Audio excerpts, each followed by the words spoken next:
The first and best victory is to conquer self. Welcome to the Conqueror approach, a journey of self-mastery.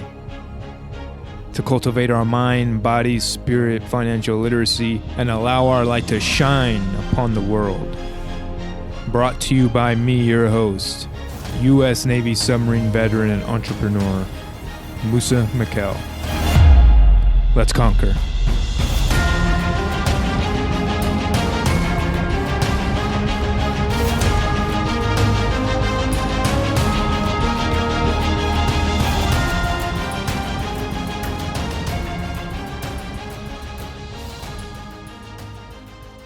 Thank you for tuning in to this podcast. Wow.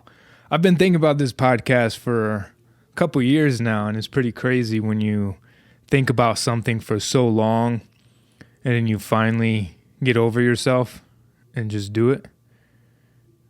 So I'm pretty excited. I'm pretty excited about this, and I'm pretty excited where this is going to go.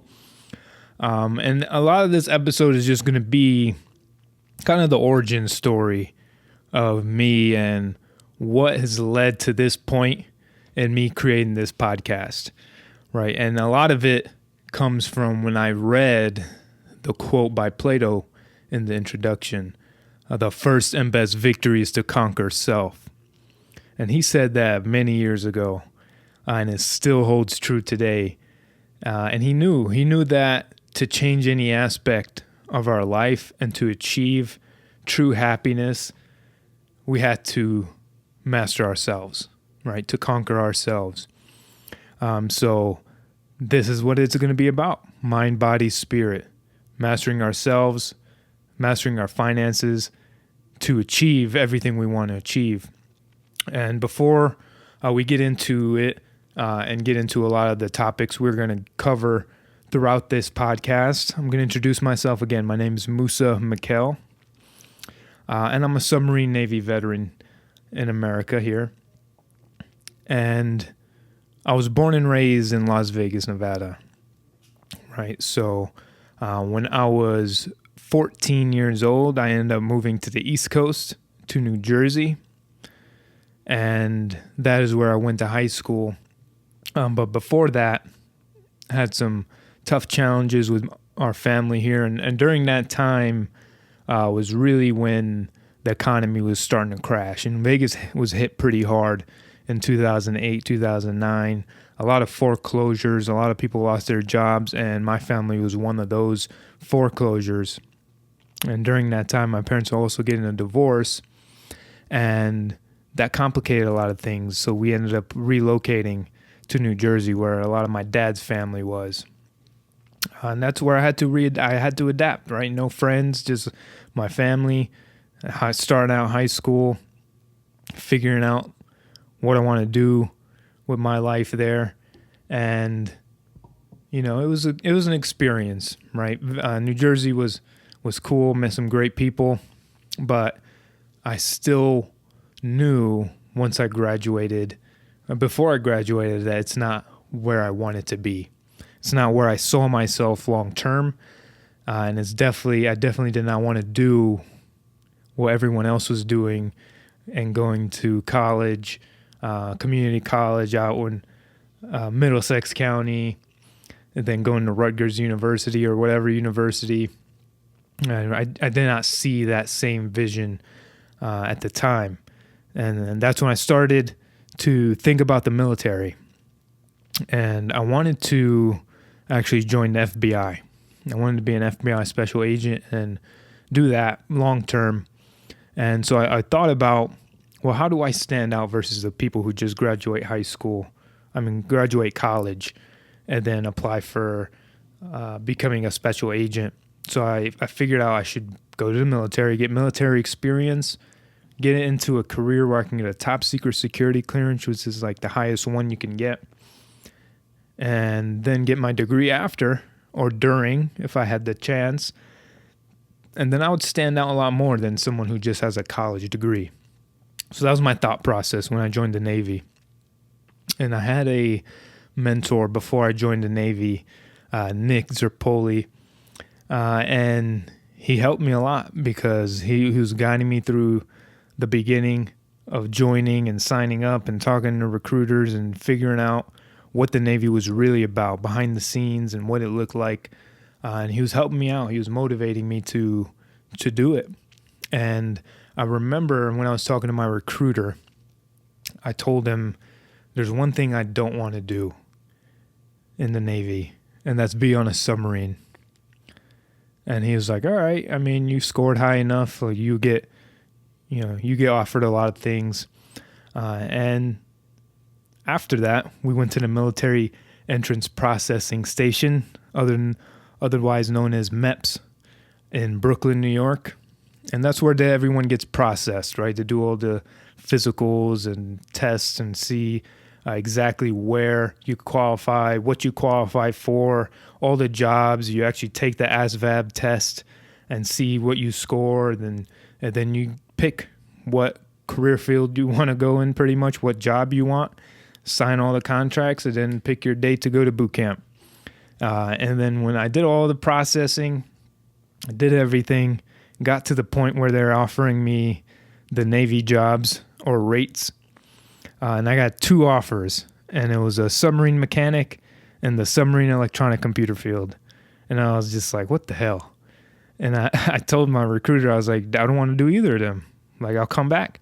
And then he was just like, at that time, I wanted to do intelligence because I thought that was most related to getting a top secret clearance and then will help me better when I got out. So I was really strong about being in the intelligence field. And they told me that I wouldn't be able to get the clearance that I would need to be in the intelligence field because my parents were born in Egypt and they weren't born in America. And I was just like, okay, I mean, that's pretty crappy. Like, well, what am I going to do about that? And that was false because as a navigation electronics technician on a submarine, I had to create navigation plans on where we would be operating on our top secret missions, which required me to obtain a top secret security clearance, the exact thing that I was looking for when I wanted to become an intelligence. So the fact that I was told I wouldn't be able to get that clearance because my parents was a complete lie. All right. I trusted him. I was stressing out my life. So I just signed it and got it over with. And then immediately tried to change it. Right? I did not want to be on a submarine. And, after a couple months, they did offer me a job. I thought he was full of it, but they did offer me another job. It was logistics. And I remember in logistics, and there's another one, interior communications, which is the guys that fix like alarms and the phones and stuff on big ships. So I remember talking to Nick, and I was like, man, these are the 2 things they offered me. I still want a clearance. At least I get like a secret clearance if I get on a submarine. And I don't want to be an interior communications technician. And I don't really care for logistics. And he kind of convinced me to just do the submarine because submariners they're tested a lot more, and they're pretty much they mature a little bit differently than the rest of the Navy, and not always true, right? not always the case. There's great sailors throughout the entire Navy. And this is just the Navy. I'm not considering special warfare because that's a different breed of human. And, he said from his experience and the submariners he met, they always carried themselves differently because they don't have a large crew, but they have an insane amount of work. And a lot of them take on various jobs. And that was true. Because when I went, and I did it. I just listened to it. I realized I needed to get out of my comfort zone. I was already doing that by leaving what I was familiar with and joining the military, not knowing where I'm going to end up. But not only that, picking something that made me extremely uncomfortable, right? Being on a submarine, like underwater for weeks and months, no sunlight, no internet, no freedom, just being trapped in a tube with a bunch of men. Now they have men and women on submarines now, but the time I was joining, it was all men, or mostly men for fast attack submarines. And I decided to do it. I was like, I'll get over it, right? I'll get over it. I'll grow because I'm challenging myself. It's more of a mental challenge that I wanted to do. I wasn't really excited about being on a submarine. Sometimes I'll get these like, wow, I'm going to really be underwater and like do the crazy stuff. But I ended up doing it. And I remember the submarine school in Groton, Connecticut. And I took a tour, right? Because they make all the new students take tours of submarines so they can check it out and see what it's about and talk to some of the guys. And I was like walking through this thing and I was like, hell no. Like, there's no way I'm going to live on this thing for months. And I tried to get out. I tried to get out of it. I was like, there's no way. Like, I'm claustrophobic. I don't know. Like, I'm not going to live on a tube for, it's just, I was not comfortable with it at all. And then after trying for a little bit, I realized, it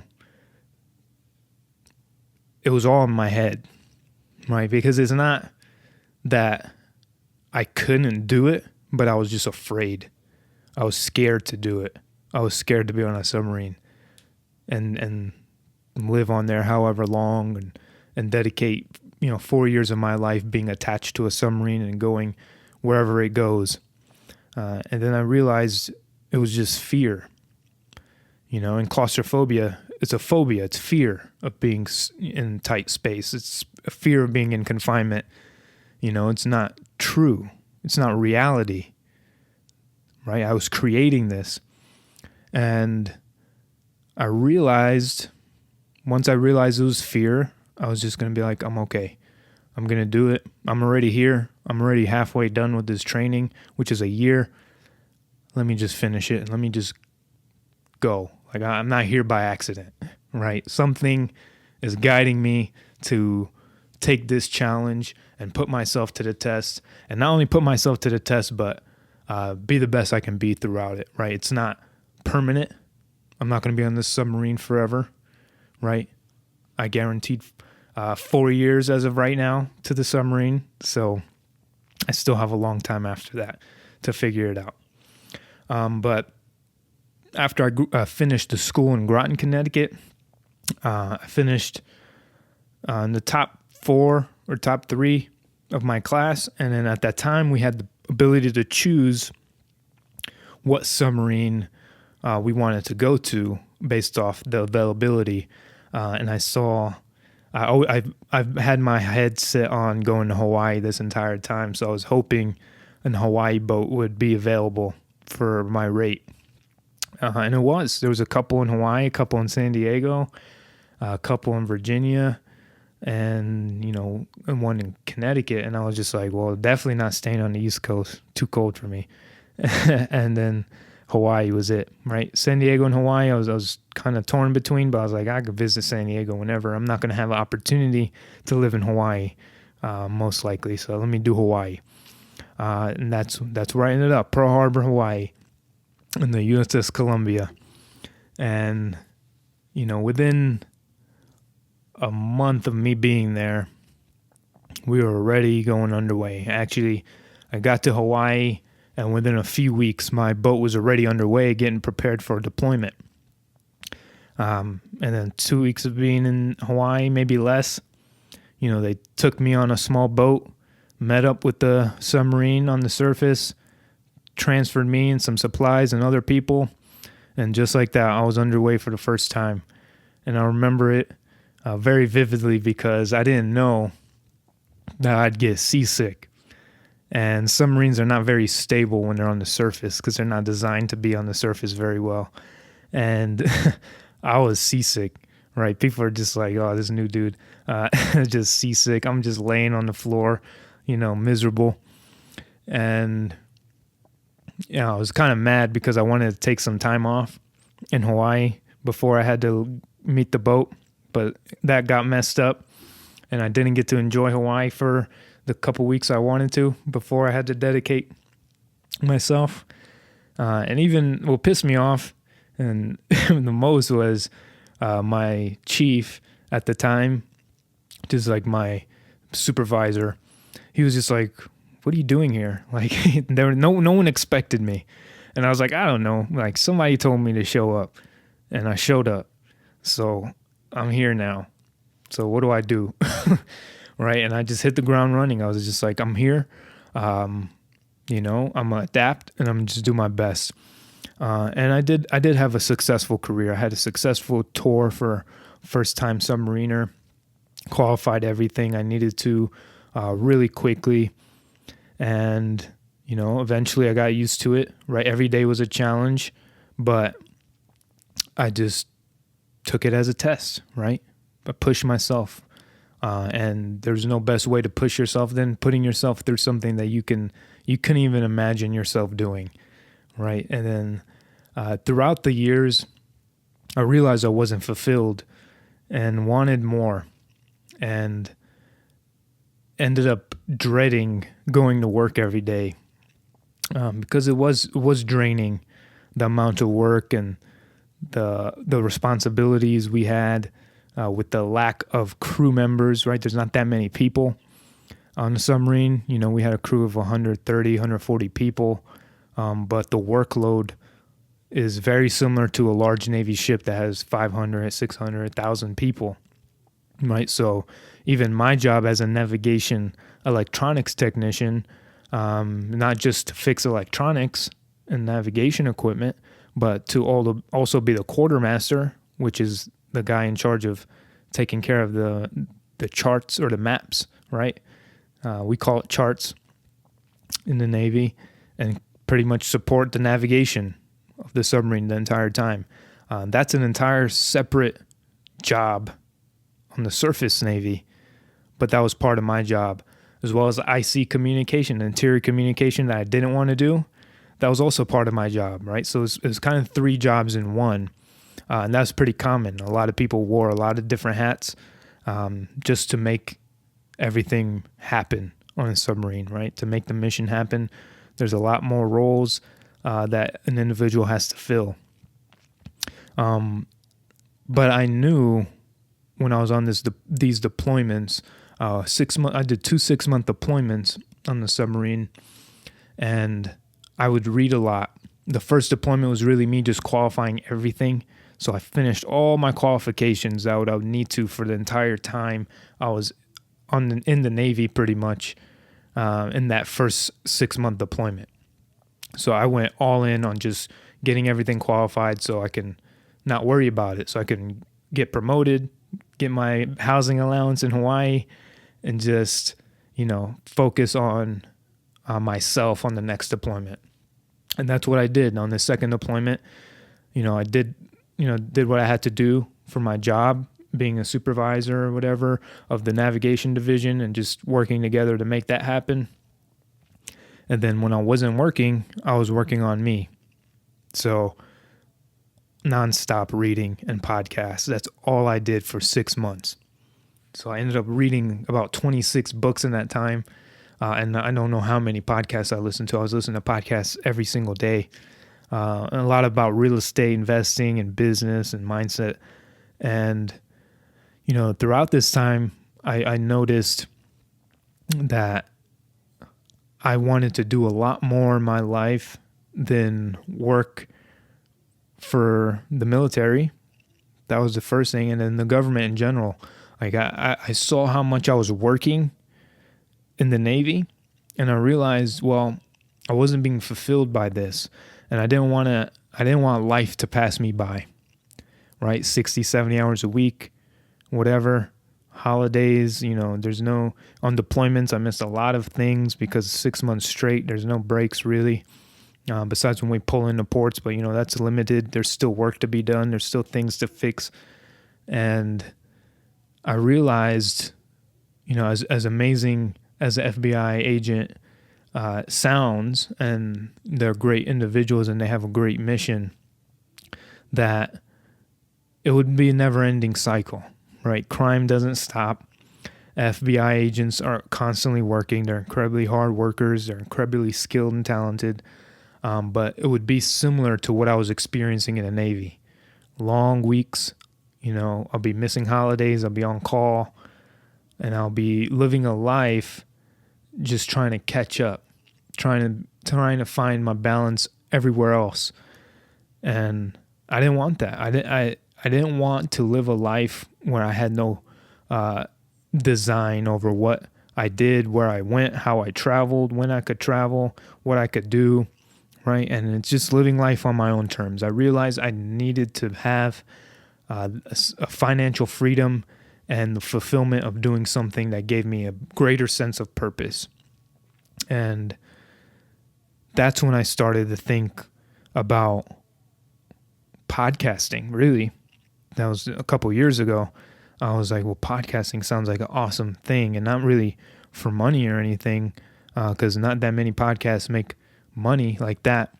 But it's just about being able to connect with people on that level and sharing my voice and helping others share their voice and building a strong community, which I can help people grow and they can help me grow, and we could just help each other, right? Because at the end of the day, life is all about our relationships. So I found podcasts to be awesome because I love podcasts, and it would always be kind of far-fetched for me to have my own, but I realized it was possible and I was capable, and that's why I'm here right now. And I'm excited because I found I wanted to immerse myself in self-development and help others grow, right? Because I was so passionate about self-development after reading these books and having them shape my mind and shift my paradigms. I realized I wanted to help people do the same, right? Because these quotes I was reading, these books I was reading, these videos I was watching, these podcasts I was listening to truly enhanced my everyday life. And they improved the way I thought, right? I was so much more aware of how I felt. I was so much more aware of my emotions, how I felt. I was very in tune, and I was just growing. And then the more I grew, the more I learned I didn't know, right? And the more you know you don't know. And I realized that once I finished one of the first books that I finished was Rich Dad, Poor Dad. After I finished that book, I was just like, wow, there's so much I don't know. And it opened my eyes, and that's why I just wanted to immerse myself in learning. And at the time, I figured real estate was going to be my route when I got out because I can have some control. I'm self-employed. I can learn how to invest and develop a portfolio, which will lead to financial freedom. So then I can focus on, the career I want in writing and speaking and podcasting and stuff like that. So that's when I got my real estate license and just wanted to be all about investing in real estate until I got out, right? I got out of the military. I left Hawaii and I came back to Las Vegas because my home, right? Las Vegas is home, and my heart was just calling me. I remember missing it. This is almost 10 years at the time on my second deployment. 8 or 9 years I haven't lived in Las Vegas, but I always remembered I needed to go back. Like that's where it was no question that I was going to start my real estate career and my future outside the military in Las Vegas. So I was just listening to my heart on that one. I didn't have to think about it. And, after leaving Vegas and, visiting every year or two, it just felt right. Nowhere else felt right. Hawaii is amazing, but it did not feel like my home like Vegas did. So definitely great to leave and experience the world, experience other places and other cultures, but I had to be true to where I really wanted to go. And then living in Vegas, being in real estate, it was cool. I enjoy real estate. I enjoy being able to change the quality of people's lives. I got into helping people with their credit, so that I can help more people buy houses across the country, not just here in Vegas. And I'm still doing that. But even with that, I did not feel fully aligned, I did not feel full alignment with real estate. And this podcast was still in the back of my mind. And I would watch people like Les Brown and Tony Robbins. And Les Brown would always say to go after your dream. Like, there's no point of waiting. There's no benefit in waiting to go after your dream. Because I had this sense that I needed to be financially free and then start working on my dream. But I had it backwards, right? It's not about being financially free and then starting the podcast, starting the book, starting the speaking career, starting these things, starting my website, whatever. It was about working on your dreams and your goals and your passion and letting that drive you to financial freedom. So I had it completely backwards. And then once I registered this, I was like, okay, I'm going to step away from real estate a little bit and then just do it more passively and then focus. I need to get this podcast up and running because that is what I'm going to dedicate myself to, and just be consistent to this so that I can develop the community of self-mastery, right? To develop a large community to support each other. And I know there's a lot of communities. I know there's a lot of masterminds and all that stuff. But I wanted to do my own. And I want to do my own because my vision is, it's not about making money with this, right? I'm not trying to sell a mastermind course. I'm not trying to sell an online course. I'm not trying to sell anything. It's really about me sharing my journey, sharing what I'm learning with others who want to join the journey, because I understand everybody's on their own journey. Everybody has struggles. Everybody has problems, and it looks different. And it comes in different variations and different sizes and different levels of difficulty. But everybody's on their journey, and I want to develop a strong community where people can share that and have that vulnerability and have that ability to have support. So even though this is in the beginning stages, I know over the next several years it's going to grow into something beautiful. And I have full faith in that. And I'm dedicated to that. I'm willing to give all myself to make that happen because I feel a sense of purpose when I'm doing this. It's not just about a hobby, right? This is not a hobby. I'm not talking about sports and games, even though I'm a big sports fan. It's not about that. It's about how can we approach life, conquer ourselves, and have a fulfilled life of contribution. And it's difficult. It's difficult, and there's very, very many levels and variations of issues we're going to face throughout the years, right? The mind itself is remarkable. And there's a lot of things that we think about. And there's a lot of programs that we have that takes a lot of work to change, to rewire, our health, our habits with our health and our body, the way we look at life, the way we look at nutrition, the way we look at our thoughts, the way we look at relationships, the way we look at money, the way we look at everything is really our reality. Our perception of what we see is our reality.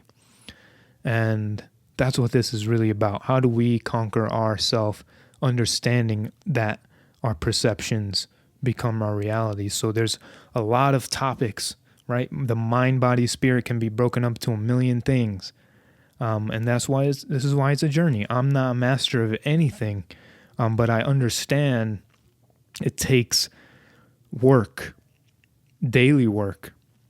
You have to prioritize ourselves, because until I started really prioritizing myself, I realized I was getting burned out and drained, and I wasn't able to be my full self to the people I loved and cared about and was around me. And obviously if my cup is empty, I can't fill anyone else's cup. So it's about recognizing, it's about noticing who we are, our being, and being the best we can, right? Because it's the journey, right? It's not the destination. It's the journey of who we become in that period of growth. And a lot of times we are set on this destination, and I was set on this destiny. I was set on the destination. Once I'm financially free, I'll be happy, and I can start doing the things I love, and I can start writing books and making podcasts and doing these things and all these dreams. And I was like, well, I don't have to be at that destination, right? Start now, and it'll take me to that destination, right? As long as I'm going in the right direction, I can course correct till I get there. And I wasn't really headed the right direction, but I'm glad I figured out that it wasn't fulfilling me, because I knew the feeling of not enjoying my job when I was in the Navy. Right? I loved the people I served with, and I appreciate everyone who still serves, but it was not fulfilling me. So I was familiar with that feeling, and I did not want to feel it. I knew there was more to life, and there's more to just waking up, working, trying to decompress just so you can wake up and work and do the same thing. And that's what it's all about. It was designing my own life. And I know I'm not the only one, right? Every entrepreneur has the same goals. A lot of people in this world want to design a life on their terms, right? To spend as much time as they want. Life is too short. And I realized that when I was gone. 6 months would pass by, and I'm like, there's a lot I'm missing out on. Life is precious. And it became very, very valuable. I didn't notice it as much, and I realized life and time I'm not getting back. Those 6 months I'll never get back, right? Those 6 months underwater or whatever, I would never get back. So I had to make it as productive as possible. And that's what I did.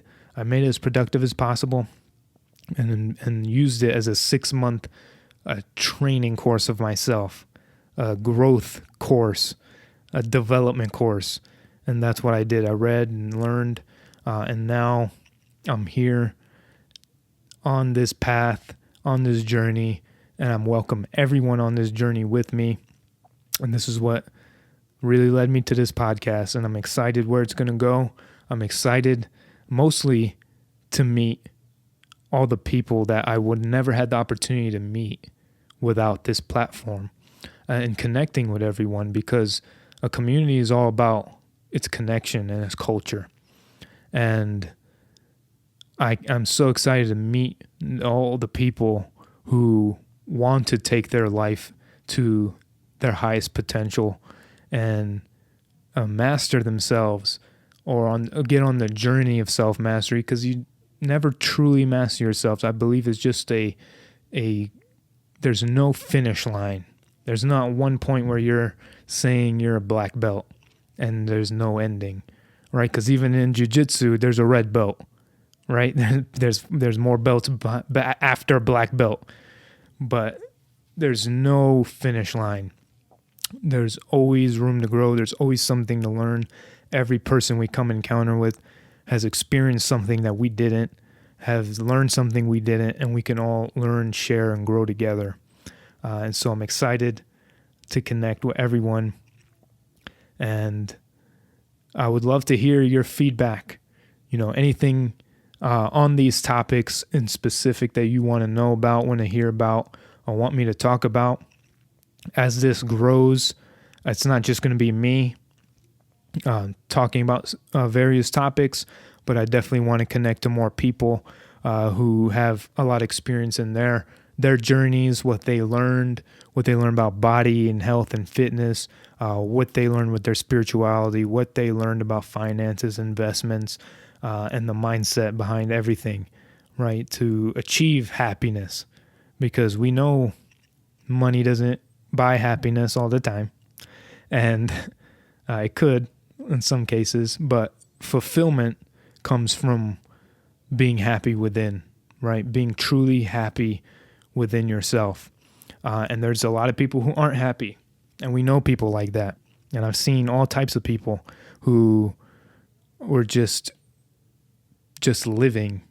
They weren't just living, they were just getting by, not truly living. And I didn't want to just get by. I didn't want life to pass me by. I want to truly live and experience life fully. And to do that, it starts with self. How we see ourselves will be how we see the world. And how we love ourselves will be how we can love others. That is all for this episode. Thank you for tuning in. If you found any value in this episode, someone you know will also. Please share, subscribe, leave a rating and review so we can reach more people, have a farther ripple and a larger impact. Stay grateful. I appreciate you. And remember, you are a conqueror.